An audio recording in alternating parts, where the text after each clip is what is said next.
Professor, as a leading human rights lawyer in international law, what can you tell us about Israel's bombardment on Gaza? Is the Netanyahu government committing war crimes? To put this into comparison, in Bosnia, the International Court of Justice ruled that the extermination of 7,000 Bosnian Muslim men and boys at Srebrenica was genocide.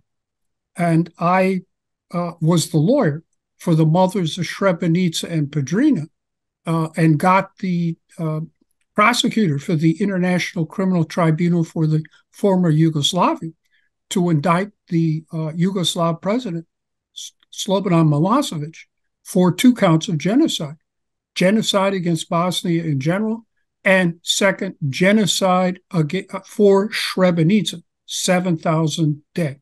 Well, we already have now 11,500, the official figures coming out of Gaza.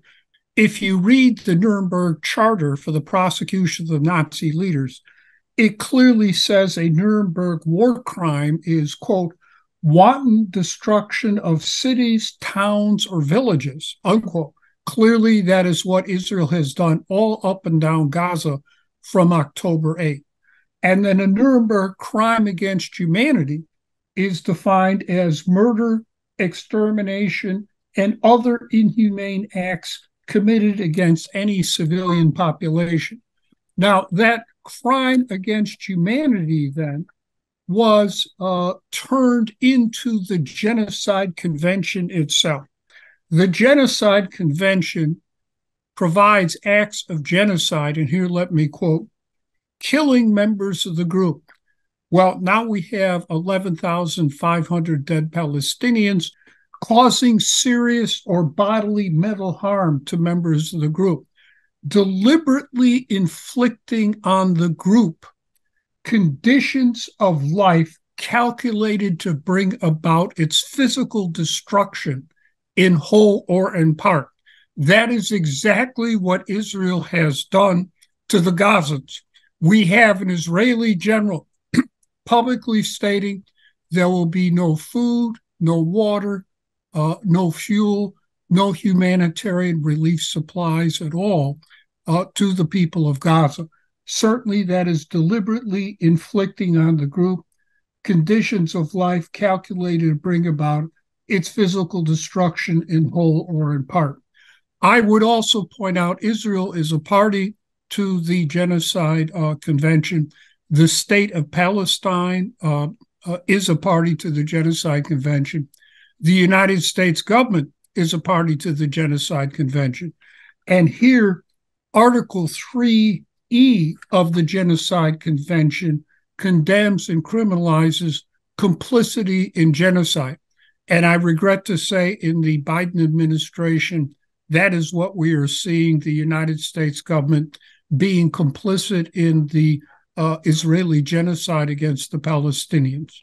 These are Nazi crimes, the bombardment of Gaza, wanton destruction of devastation of cities, towns, and villages. That's how serious it is. The United States government prosecuted Nazi leaders for the bombardment campaign, exactly what the Israeli leaders have done and are still doing today. If you turn on the TV, you can watch it live, regretfully. Yes. Palestine is a party to the Rome Statute of the International Criminal Court. And therefore, Israel is not, but it doesn't matter because it's happening on the territory of Palestine. And the bombardment and many of these other atrocities are also war crimes and crimes against humanity and genocide under the Rome Statute for the International Criminal Court. Are the Palestinians on the brink of the same cycle of losing land and forced to flee from their homes, comparing what they have faced in the last 50 years? Will Israel take control of Gaza, in your point of view? And is this the Netanyahu's plan? Yes, going back to the Baal Conference of 1897, the first Zionist conference, Zionists have always wanted all of Palestine and no Palestinians. And I think that what the human community here is facing is a second Nakba, that all the reports indicate that whatever, despite what they're saying, the plan is to expel the Palestinians into the Sinai and then have them dispersed throughout the Arab world. Tony Blinken has been flying around the Middle East to promote this policy. So I'm afraid we're looking at a second Nakba here, yes. The United States, in your point of view, is also promoting that policy, despite the Biden administration says that we are not accepting Israel to control Gaza, and Gaza is Palestinian land and will be remained as Palestinian. So do you think Washington is not sincere on these statements? No, I have worked with the Palestinians since their Declaration of Independence of November 15, 1988. That was my idea. Chairman Arafat put the acceptance of a two-state solution into the Palestinian Declaration of Independence in 1988. There have been no good faith negotiations by Israel with the Palestinians over a two-state solution. And as a matter of fact, the United States government has always supported Israel against the Palestinians at these so-called peace negotiations. I was there for 2 years as the legal advisor to my client and friend, the late, great Dr. Haider Abdel-Shafi from Gaza for the Middle East peace negotiations. And the United States State Department officials later admitted, by the way, all three of whom were Jewish, later admitted that they served as Israel's lawyer. Tony Blinken today is a diehard Zionist. He admitted that. When this crisis flew over, he flew over to Israel and said, I am a Jew and I am here as a Jew. So that is what you're facing. You can't believe anything coming out of the State Department, that's for sure. The United States traditionally backs Israel, as you said, Professor. Is that the only reason that Biden administration support Israel wholeheartedly now, like giving a blank check?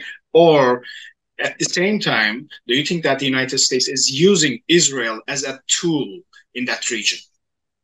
Well, President Erdogan has pointed this out. Yes, I agree with him. We have to understand Israel was set up by the Western colonial imperial powers as a Western colonial imperial outpost in the Middle East. Palestine has been of strategic significance, north, south, east, west, since the days of the Roman Empire. And then second of all, to control and dominate the oil and gas resources of the Middle East. So your president is perfectly correct. There is a broader agenda at work here. It's not just the power of the Zionist lobby here in the United States. This is a question of American and Western imperialism. Yes. You were the legal advisor to the Palestinian delegation in the year 1991 and 1992. So during these years, there were hope for peace, but now all are gone. For the current circumstances, what is the way forward for peace in the Middle East? The International Court of Justice has ruled that the Palestinians had a right of self-determination, which is correct.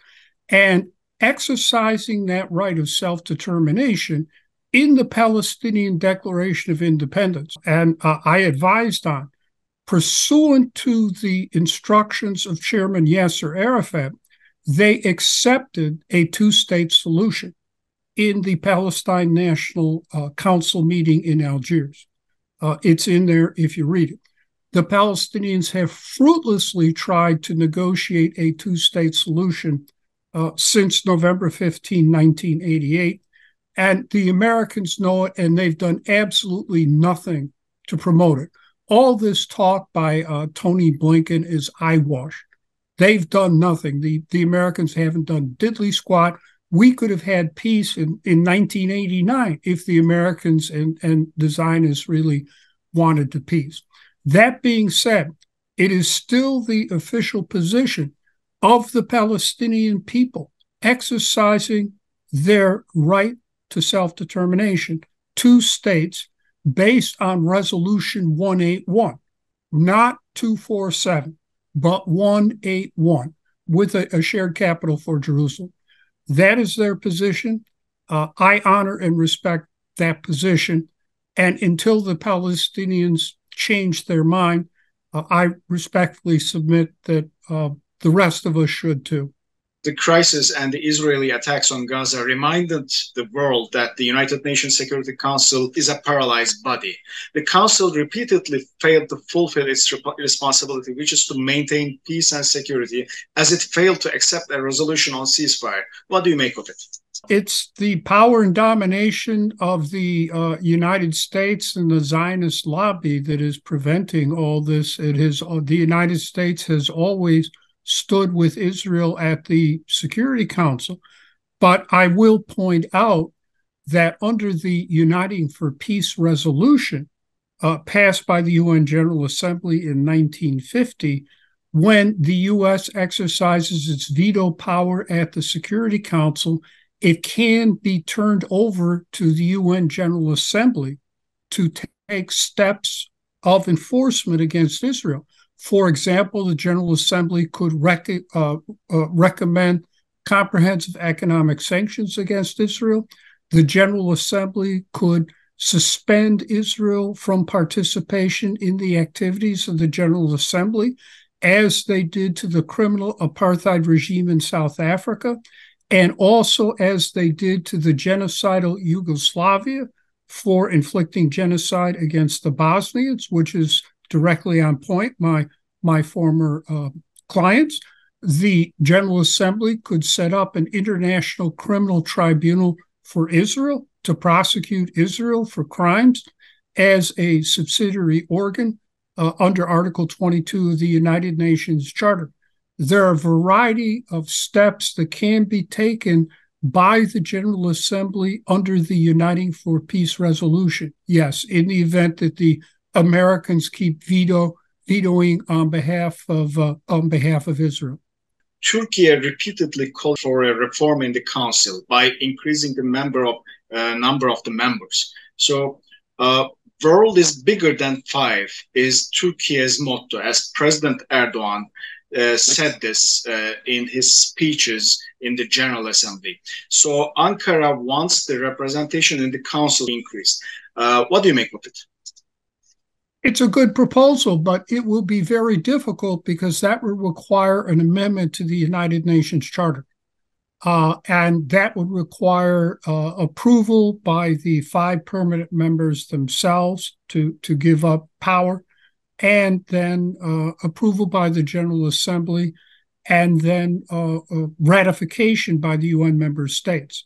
My advice would be to go back into the General Assembly, reconvene the Uniting for Peace resolution session, and start to get a resolution with teeth in it against Israel. By the way, how do you see Turkey's role under Ottoman rule?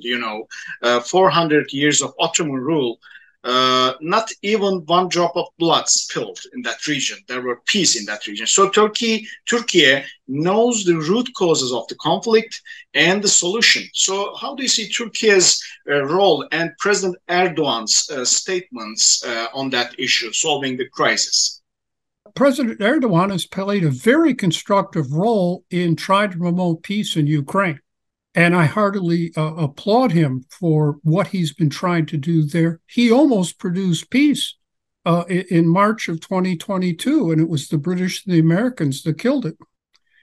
He can play a role. I acknowledge here the fact that the Ottoman Empire permitted the Jews from Spain to leave Spain when they were being expelled and allowed them to settle in Sarajevo. They were my clients. I knew all about it.